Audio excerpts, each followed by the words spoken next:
Okay, YouTube, here we go. We have a gemological report by the Gemological Science International, and this just shows the virtual report and its grading assessment done by the GSI. And when I was searching the report number from the CERT lookup on their website, I came across some very valuable gemological research.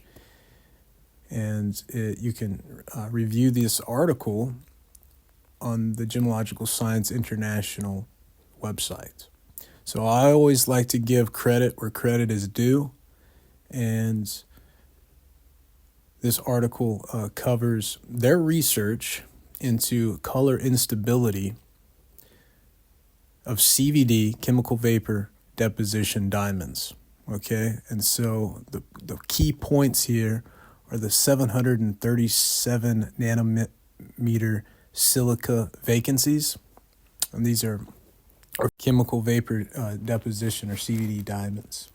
So what this article does is it really combs over how they assessed a CVD diamond, and they put it under extensive ultraviolet testing using shortwave, and they discovered that the diamond, after it was removed from the diamond view, it had a blue color, and it took a long time to return back to its state. In this test they did, they put the stone back in the parcel paper, and over an extended period of time, I believe it was 1 week, it returned back to its normal state.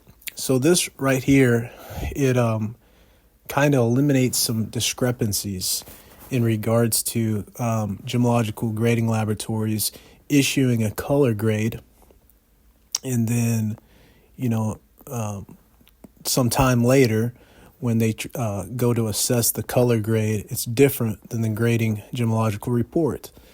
Well, this proves this because if the stone is in a particular environment where it's being exposed to not daylight, ambient light, or if it's some type of LED light source in a jewelry showcase, those diamonds are going to appear differently, okay?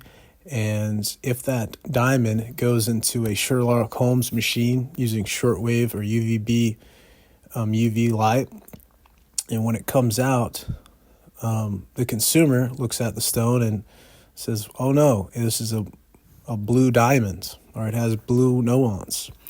So this just proves that the grading laboratories must use extreme caution when actually assessing a color grading color grade. Okay, so we see this in synthetic moissanites, whereas there's no laboratory grading report that I have ever examined that has synthetic moissanite listed as colorless. Okay, the vast majority of all synthetic moissanite that I have come across have always been near colorless, especially for the larger center stones. So this is a wonderful article, and it probably will take about 10 minutes to fully read it. You can read it again and again, and you can, learn more as you read it each time. So this right here, kudos to the Gemological Science International. They're a very small, little bitty grading laboratory, but they're actually applying gemological research into these diamonds. And this is just a great article.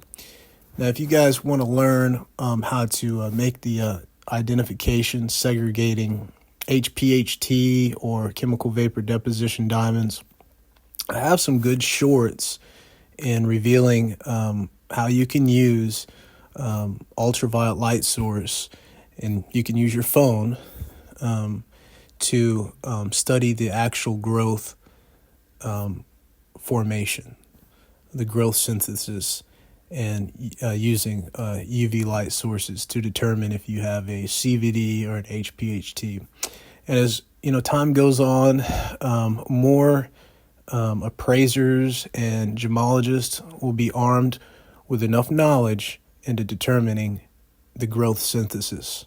So this is all great for the industry and for consumers who actually want to know what method was used to grow the diamond, because that's the first step into understanding the origins.